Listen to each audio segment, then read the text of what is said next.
하늘의 말씀 봅니다. 고린도전서 10장 1절에서 13절 말씀입니다. 고린도전서 10장 1절에서 13절 말씀 제가 읽어드립니다.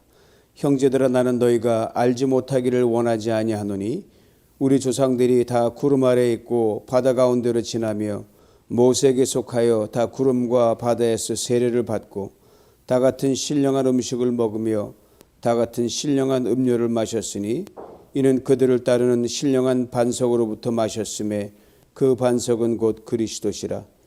그러나 그들의 다수를 하나님이 기뻐하지 아니하셨으므로 그들이 광야에서 멸망을 받았느니라. 이러한 일은 우리의 본보기가 되어 우리로 하여금 그들이 악을 즐겨한 것 같이 즐겨하는 자가 되지 않게 하려 함이니, 그들 가운데 어떤 사람들과 같이 너희는 우상 숭배하는 자가 되지 말라. 기록된 바 백성이 앉아서 먹고 마시며 일어나서 뛰논다 함과 같으니라. 그들 중에 어떤 사람들이 음행하다가 하루에 2만 3천 명이 죽었나니 우리는 그들과 같이 음행하지 말라. 그들 가운데 어떤 사람들이 주를 시험하다가 뱀에게 멸망하였나니 우리는 그들과 같이 시험하지 말자. 그들 가운데 어떤 사람들이 원망하다가 멸망시키는 자에게 멸망하였나니 너희는 그들과 같이 원망하지 말라. 그들에게 일어난 이런 일은 본보기가 되고 또한 말세를 만난 우리를 깨우치기 위하여 기록되었느니라. 그런즉 선줄로 생각하는 자는 넘어질까 조심하라. 사람이 감당한 시험 밖에는 너희가 당한 것이 없나니 오직 하나님은 미쁘사 너희가 감당하지 못할 시험 당함을 허락하지 아니하시고 시험 당할 즈음에 또한 피할 길을 내사 너희로 능히 감당하게 하시느니라. 아멘. 할렐루야. 이 아침에 주신 말씀을 상고하면서 우리가 주신 하나님의 음성을 들을 수 있기를 원합니다. 여러분, 은혜는 받는 것보다 지키는 것이 더 어렵습니다. 고린도 교회의 상황이 이것을 분명하게 증거해 줍니다. 그토록 많은 은혜를 받았음에도 불구하고 은혜를 지켜내지 못함으로 모든 문제의 종합 세트인 그런 아픔을 겪었던 것이 고린도 교회입니다. 그래서 성숙하지 못한 성도들로 오가는 시대에 기록되고 회자되고 있습니다.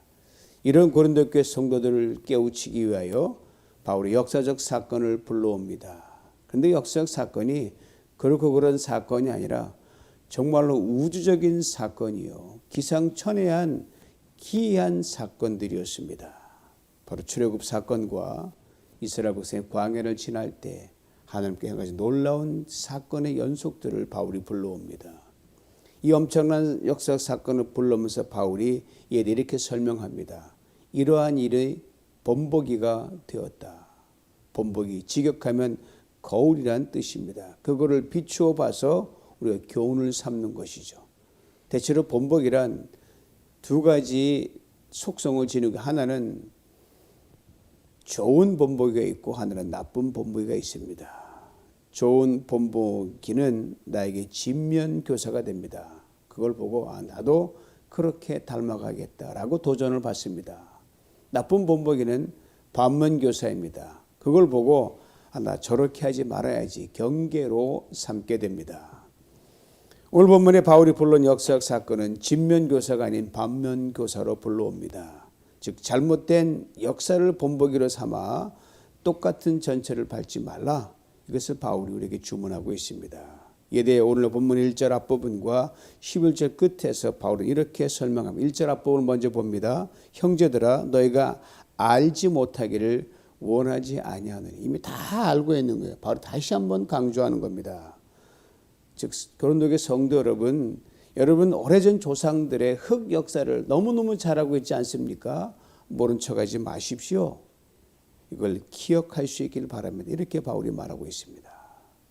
11절 뒷부분입니다. 우리를 깨우치기 위하여 기록되었느니라. 역사를 통해서 배우는 것은 바울 자신도 결코 예고될 수 없기에 우리라고 했습니다. 즉, 이 모든 지나간 시절의 조상들의 흑 역사는 우리를 깨우치기 위해 기록된 것이다, 이 말입니다.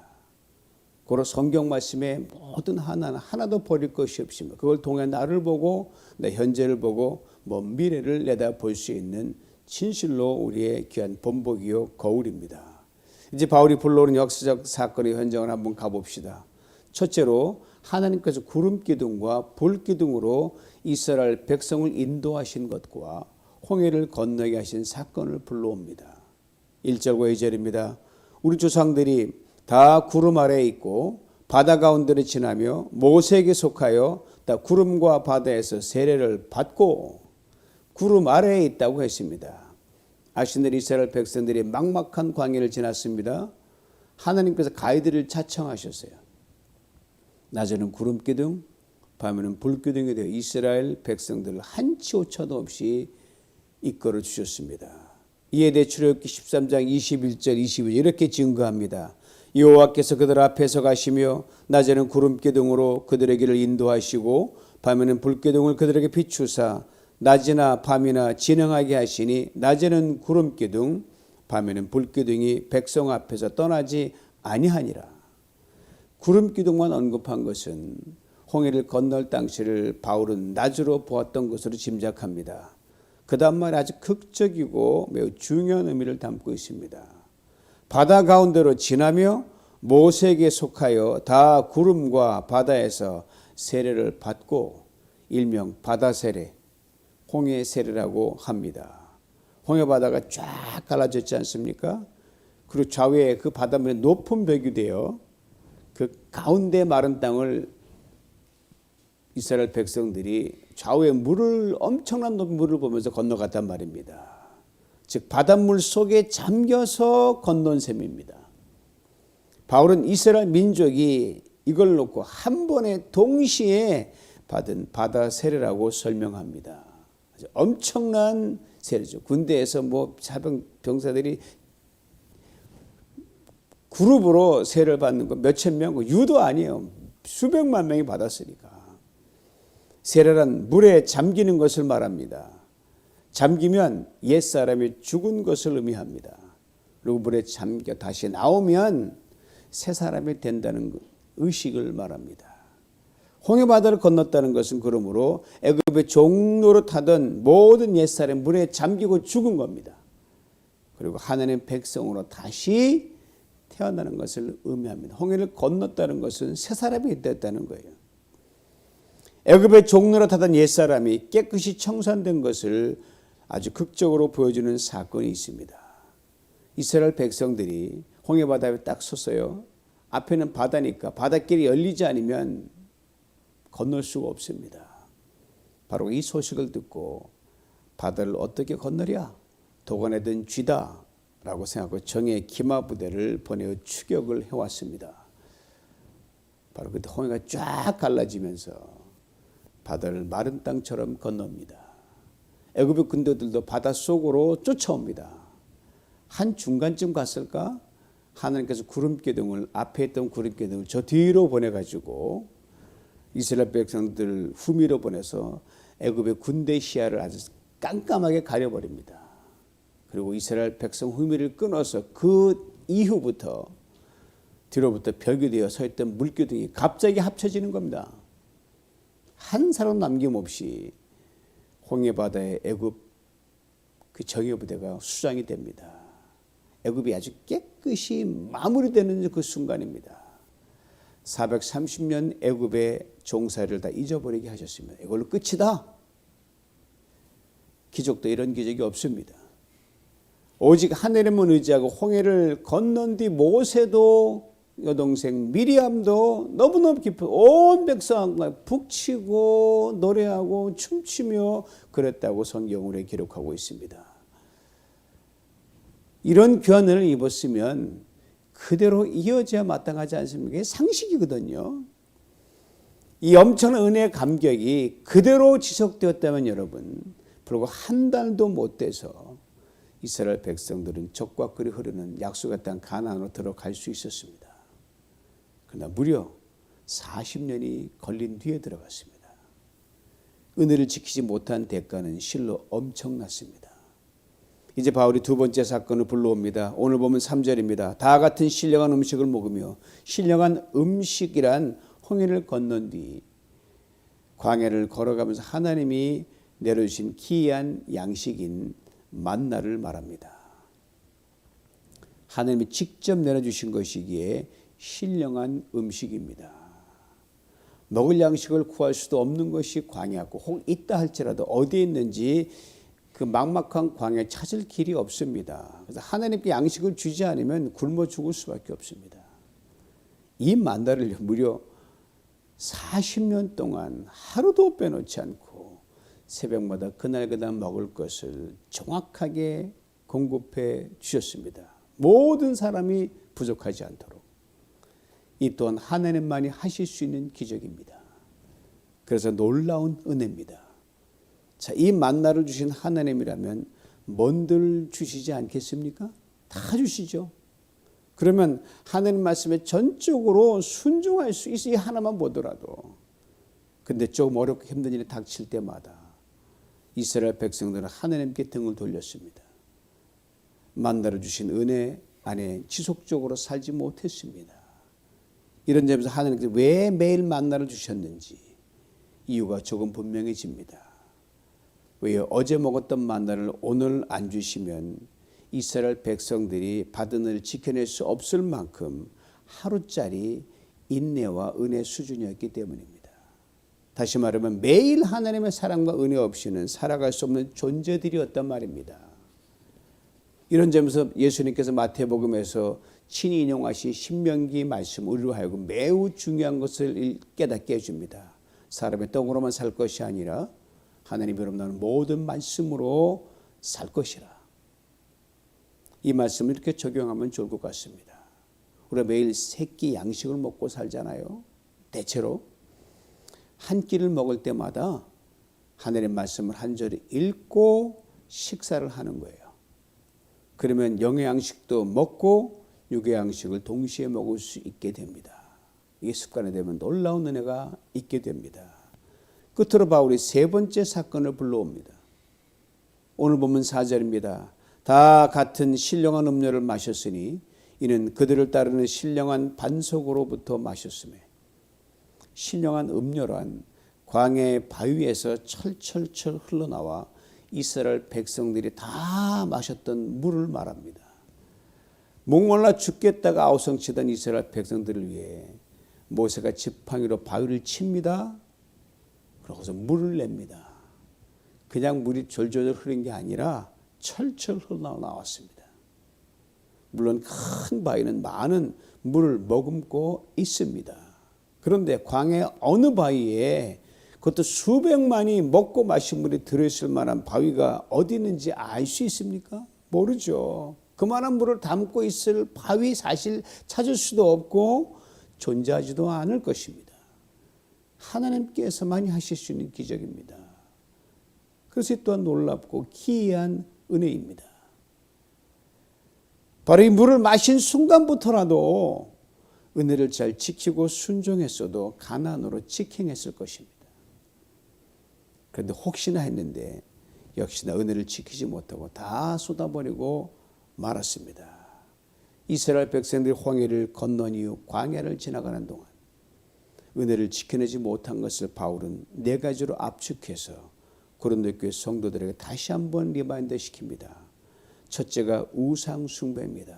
너무너무 어처구니 없어요. 모세가 하나님으로부터 올라가 시내산에서 잠깐 머물러 있는 동안에 백성들이 기다리지 못하고 뭐 어려운 것도 없었어요.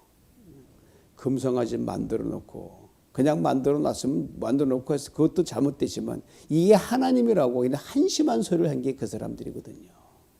둘째로 음행입니다.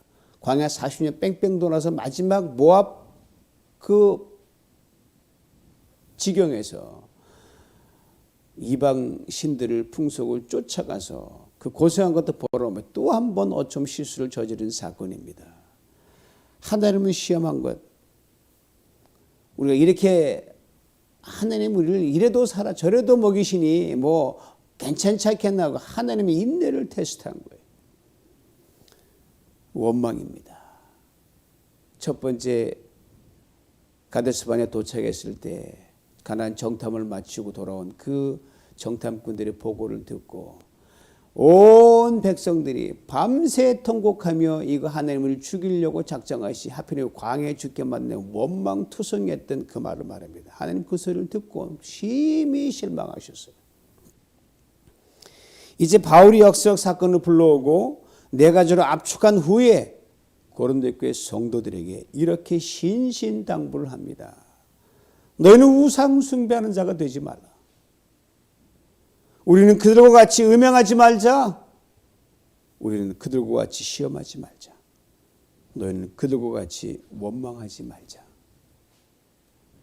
곰곰이 생각해 보시기 바랍니다. 우상 숭배, 음행, 하나님 시험하는 것, 원망, 이거 세상 사람들이 짓는 죄가 사실 아닙니다. 신앙인들이 범하는 죄예요. 하나님이 없다고 하는 세상 사람들은 이것이 죄로 성립이 안 돼요. 모르니까. 그리스도인은 이것이 죄라는 걸 뻔히 알기 때문에 그것이 문제라는 거예요. 왜요? 하나님에 대해 짓는 죄이기 때문입니다. 우상 숭배는 그리스도인에게 적용되는 거예요. 예수를 모르는 사람들이 그게 우상인지 알고 합니까? 그거는 면죄부나 받죠. 하나님이 다 싫어하는 겁니다. 그 중에서도 우리가 가장 쉽게 걸려 넘어지는 것이 뭐냐? 네 번째 원망입니다. 하나님 내 마음에 안 든다고 불평하는 것이기 때문에 하나님 있는데 하나님 당신 마음에 안 들어요. 다 은혜를 받거나 좀 불편하다고 그렇게 말하는 거예요. 쉽게 범하기 쉬운 범죄이면서 적당선에 멈추지 않으면 엄청난 결과를 낳습니다. 한 달도 채 걸리지 않아도 들어갈 수 있는 가나안 땅을 이 원망 때문에 유턴시켜서 너희들이 가나안 정탐한 날수대로 40일을 40년으로 계산해서 허송소원하고 광야에서 방황하게 됐던 것이 바로 원망 때문입니다. 이제 바울이 고린도 교회 성도들에게 자신이 불러온 역사적 사건에 대해 다시 한번 이렇게 정리합니다. 오늘 보면 11절이에요. 그들에게 일어난 이런 일은 본보기가 되고 또한 말세를 만난 우리를 깨우치기 위하여 기록되었느니라. 두 가지를 말해줍니다. 먼저는 수천 년 전에 일어났던 역사적 사건은 이 오고 가는 세대 수많은 사람들에게 본보기, 즉 거울, 다시 말하면 반면교사가 되어 왔다는 말입니다. 그러니까 수많은 사람들이 보고 참 이러면 안 돼 깨달았거든요. 다음은 바울과 당시 고린도 교회 성도들을 깨우치기 위한 말씀으로 기록되어 우리에게 전해졌다고 바울이 말하고 있는 겁니다. 그리고 당시 고린도 교회 성도들과 바울 자신을 이렇게 설명합니다. 말세를 만난 우리. 말세는 역사의 끝 종말이 아닙니다. 한 시대 끝에서 다시 시작하는 새로운 역사를 의미합니다. 즉 구약의 율법의 시대가 막을 내렸습니다. 그리고 예수 그리스도를 통해 구원을 얻는 은혜의 시대가 시작된 것을 말합니다. 더 좋은 시대가 열린 것이죠. 이 구절은 바울이 4절에서 반석에서 물이 나와 마셨다는 역사적 사건을 비유적으로 설명한 다음 구절과 연결됩니다. 그 반석은 곧 그리스도시라. 오래전 광야에서 물을 낸 그 반석을, 그 바위를 바울이 신학적으로 예수 그리스도라고 탁월하게 비유적으로 해석을 합니다. 정확한 해석입니다. 왜냐하면 예수 그리스도 자신을 일컬어 영원히 목마르지 않은 샘물이라고 친히 말씀하셨기 때문이거든요. 광야의 바위는 그냥 그때뿐이겠지만 나 구원의 반석은 한 번도 멈추지 않고 구원의 샘물이 흐르는 반석이다. 이 말이에요. 바울이 이것을 캐치한 거예요. 광야의 물은 마시고 나면 또 목이 마릅니다. 샘물을 콸콸 뿜어낸 반석을 모세에게 일러주시면서 훗날 하나님 당신 아들 예수 그리스도를 통해 이 땅에 보내셔서 구원과 영생의 샘물이 되게 하실 하나님의 생각을 바울이 읽어낸 거예요. 참 대단한 사람입니다. 자, 여기에서 매우 중요하고도 실질적인 말을 바울이 합니다. 오늘 보면 12절 말씀입니다. 그런즉 선줄로 생각하는 자는 넘어질까 조심하라. 바울이 앞서 불러왔던 역사적 사건들을 통해서 하나님께서 크고 놀랍고 기이한 기적과 은혜를 베풀어 주셨다는 것 고린도 교회 성도들 잘 알고 있습니다. 그런데 그 엄청난 기적과 경험을 경험했음에도 불구하고 이 선조들이 조상들이 참으로 말도 안 되는 죄를 저질렀거든요. 성경을 통해서 그걸 저도 종종 그렇게 생각할 때가 있어요. 내가 만약 그렇게 엄청난 기적과 은혜를 경험했으면 저거 나는 그런 말도 안 되는 수준의 모습은 보이지 않을 것 같다. 평범한 목사인 저도 그렇게 생각할 정도로 홍해를 건넌 뒤 광야를 걸어가면서 이스라엘 백성들이 보여줬던 그 죄들은 좀 심했어요. 적어도 그 엄청난 은혜를 받은 사람들은 정말이지 그 정도 그런 무너지면 안 되는 것이었기 때문입니다.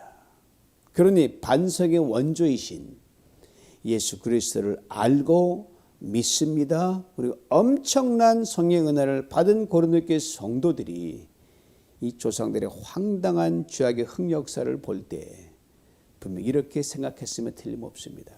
아이고 우리 같으면 그 엄청난 은혜를 헌식자처럼 저버리지 않았을 것이다. 어떻게 그렇게 황당한 죄를 범할 수 있나. 저 우리 같으면 그 정도 죄는 안 범했을 것이다. 그런 황당한 흑역사는 쓰지 않았을 것이다. 이렇게 생각하고 있다는 거예요. 그랬을 것 같아요. 바울의 말을 그대로 빌리면 당시 고린도교회 성도들은 자신 조상들에 비해서 우리는 은혜 안에 든든히 서 있는 사람들로 그들은 생각했습니다. 그런데 바울은 강한 경계 메시지를 던집니다. 그래? 너희들 조상들에 비해 은혜 안에 믿음 안에 선줄로 생각하느냐? 천만의 말씀이다. 넘어질까 조심하라. 남이 잘못한 거 나는 안 그럴 수 있다. 천만의 말씀이라는 거예요. 사실 그들이 이미 넘어져 버렸습니다. 조상들에 비해 선줄로 생각하면서 고린도교회 성도들이 조상들이 걸었던 그 길을 그대로 걸어갔거든요. 내가 너보다 낫다, 우월하다고 생각하면 다른 사람을 무시하고 불평원망. 왜 저런 것들이 교인돼 가지고 나를 우리가 이렇게 수준을 떨어뜨려 뭐 그렇게 별 희한한 소리를 다 했어요. 우상의 신전에서 열리는 연회 버젓이 참석합니다. 색깔이 분명치 않아요. 예수 그리스도 안에서 얻은 그 엄청난 자유를 방종의 도구로 삼아버립니다. 하나님의 사랑과 인내를 시험합니다. 선전을 생각한다는 것은 교만하다는 겁니다. 자만하는 것이요 자랑하는 것입니다. 이실 고린도교회 성도들 자신들이 하나님께로 받은 그 엄청난 은사를 겁나게 자랑했거든요. 은사도 하나도 아닌 여러 가지 사람들이 굉장히 많았어요. 그런 사람 은사가 없거나 좀 시시한 은사처럼 보이는 그 사람들 뭐 아주 우습게 봤거든요. 내 은사가 더 뛰어나다? 이렇게 자만했습니다. 자기가 잘나서 그런 줄 알고 그렇게 생각했어요. 그렇지 않지 않습니까? 하나님이 하라고 주셨기 때문에 그 은사를 받은 것이지 그들은 겸손하지 못했더란 말입니다. 그러니 정말 은혜 받은 사람들 만나? 은사 받은 사람 만나? 세월이는 지금도 그렇게 생각할 정도로 다투고 분열하고 탐욕에 젖어 욕망을 따라 사는 생활이 아주 자연스러울 정도가 되었습니다. 참으로 놀랍고 놀라운 은혜를 받은 선조들, 그 받은 은혜만으로도 그 어떤 원망도 없이 믿음으로 직진했어야 했습니다. 동시에 선조들보다 더 많은 은혜를 받은 고린도교회 성도들은 더욱 그래야만 했습니다. 곰곰이 생각해 보면 받은 은혜만 잘 지켜도 선조들이나 고린도교회 성도들 앞에 놓인 현실은 결코 시험거리가 될 수 없는 것들이었습니다. 그러게 이제 바울이 매우 중요한 말씀을 합니다. 사람이 감당한 시험 밖에는 너희가 당한 것이 없나니. 그렇습니다. 정말 은혜를 아는 사람은요, 받은 은혜를 잘 지킬 수 있습니다. 자신이 받은 은혜가 얼마나 크고 놀랍고 귀한 줄을 깊이 깨닫지 못하기 때문에 은혜를 지켜내지 못합니다. 감사치도 못하고 은혜에서 멀어집니다. 이미 받은 은혜는 충분함에도 불구하고 자꾸 또 다른 새 은혜만 구합니다. 여러분, 시험이라고 하는 말 다분히 이중적입니다. 똑같은 사건인데 어떻게 소화시키냐에 따라서 사람을 넘어뜨리는 시험이냐, 사람을 더 견고히 세워주는 시련이냐로 나눠지기 때문입니다. 전자는 템테이션, 후자는 테스트입니다. 내가 당한 것이 마지막 사건일 때는요, 그건 유혹이요 시험입니다. 거기서 넘어지면 그건 끝장이기 때문에. 내가 당한 것이 출발이요 시작이면 그건 테스트입니다. 여러분, 시험은 피할 수 없습니다. 죄 중에만 시험이 있는 것이 아닙니다. 기도하는 중에도 시험이 있습니다. 더 잘 믿어보려 하는데도 시험이 찾아옵니다. 그리고 예수님께서 시험에 들지 않게 기도하라고 했지 시험이 없기를 기도하라고 말씀하지 않으셨습니다. 시험을 이기기 위해 기도하는 것이지 시험이 없게 해주시오라 기도하는 것이 아니기 때문입니다. 그러므로 어떤 시험을 당한 우리는 두 가지를 꼭 잊지 말아야 됩니다. 먼저는 내가 감당할 수 있으니까 그 시험을 주신 것이라는 사실입니다. 광야 어렵게 힘들고 고된 생활, 홍해의 기적만 생각해도 하나님 지금 힘들지만 홍해를 갈라주셨는데, 만나를 주셨는데 감당할 수 있습니다. 믿음으로 나갔더라면 결코 넘어질 시험거리 될 수 없었기 때문입니다. 다음은 이 시험은 내게 유익한 것이다 이 말입니다. 이 시험을 통해 하나님 내게 깨닫게 하시는 무언가 있다. 나를 겸손케 하신다. 나를 강하게 하신다. 진실하게 하시려고 하신다. 나를 사랑하신다. 나를 성숙하게 하신다. 나를 더 능력 있는 크리스천 되게 하신다. 이 말이에요. 그리고 야고보 장로님은 아주 꼭 맞는 말씀을 하셨어요. 내 형제들 너희가 여러 가지 시험을 당하거든 온전히 기쁘게 여기라. 그리고 바울은 또 귀한 말씀을 합니다. 오직 하나님은 미쁘사 너희가 감당하지 못할 시험당함을 허락하지 아니하시고 시험당할 즈음에 또한 피할 길을 내사 너희로 능히 감당하게 하시느니라.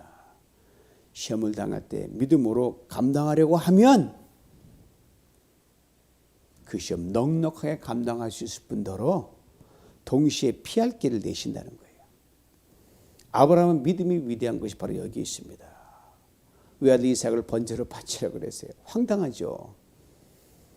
그대로 순종했습니다. 보세요. 결국 하나님께서 번제로 드릴 양식을 예비함으로 피할 길을 내셨거든요. 잠시 우리 각자가 살아온 신앙과 인생 여정을 돌아보십시다. 크고 작은 시험들이 셀 수 없이 많이 있어 왔던 게 우리 신앙의 여정입니다. 그 시험들 지나고 보니 지금 어때요? 돌아보니 대단한 것이 아니었음을 이제야 깨닫게 됩니다. 대단한 것이 벌써 죽고 여기 존재하지 않죠. 살아났잖아요. 이만큼 견디잖아요. 그러기 믿음으로 잘 견뎌냈으면 좋았을 때는 후회와 아쉬움이 앞서는 것이 바로 그것입니다. 이스라엘 백성들의 광야 40년 생활 곰곰이 생각해 보면 그들이 당한 시험 사실 별거 아니었어요. 그냥 성경책 페이지를 채운 것밖에 안 돼요. 어떻게 보면 충분히 이길 수 있는 것들이었습니다. 상상할 수 없이 보여주셨던 은혜만 잘 지켰어도 광야 여정에 있었던 수많은 에피소드들이 만들어낸 흑역사가 믿음의 역사가 될 수 있었습니다.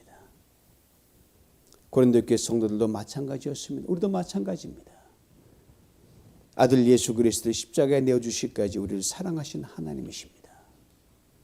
이보다 더 큰 은혜는 없습니다. 이 구속의 은혜에 덤으로 얼마나 많은 복을 누리게 하시고 오늘까지 오게 하셨습니까? 앞으로도 그리 하실 것입니다. 그러므로 지금 내가 가난하든 부하든 유명하든 무명하든 건강하든 병들든 누가 알아주든 아니든 이미 받은 바 은혜로 충분합니다. 그리고 우리 이렇게 고백할 수 있어야 합니다. 하나님, 이보다 더 좋을 수가 없습니다. 오늘이 나의 베스트입니다. 믿음으로 고백하는 겁니다. 이것이 바로 받은 은혜에 감사하고 그 은혜를 지키는 믿음의 사랑에 마땅한 고백입니다. 받은 은혜를 잘 지키는 신실한 믿음의 성도들에게 성령에게 분명하게 약속합니다. 하나님이 자기를 사랑하는 자들을 위하여 예비하신 모든 것은 눈으로 보지 못하고 귀로 듣지 못하고 사람의 마음으로 생각하지도 못하였도다.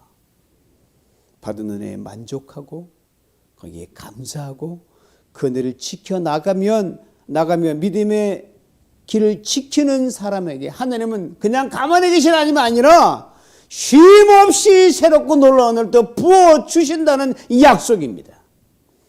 이 은혜를 평생 받아 누리시길 주님의 이름으로 축원합니다. 기도합니다. 하느님 아버지,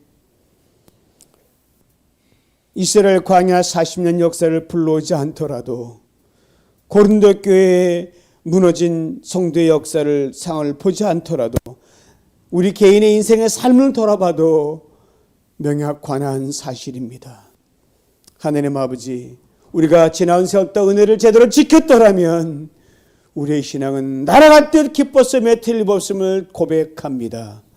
하느님, 남이 넘어질 때 나는 아니라고 교만했던 우리의 모습들을 용서하여 주시고, 남이 실수할 때 너는 수준 낮다고 했던 그런 우리의 모습들을 긍휼히 여겨 주시고, 남이 죄짐에 방황할 때 수준 낮다 했던 우리의 그 모습들을 다시금 돌아보며 주 앞에 회개합니다. 겸손케 하여 주시고, 그럼에도 불구하고 우리 오게 한 하나님 그 은혜 앞에 다시금 겸손히 머리 숙입니다. 하나님, 앞으로 우리의 삶이, 우리의 신앙, 우리의 믿음이 반면교사가 아닌 친면교사로 기록될 수 있도록, 증거될 수 있도록 축복하여 주시고 그렇게 직진할 수 있게 하여 주시옵소서. 예수님의 이름으로 기도하옵나이다. 아멘.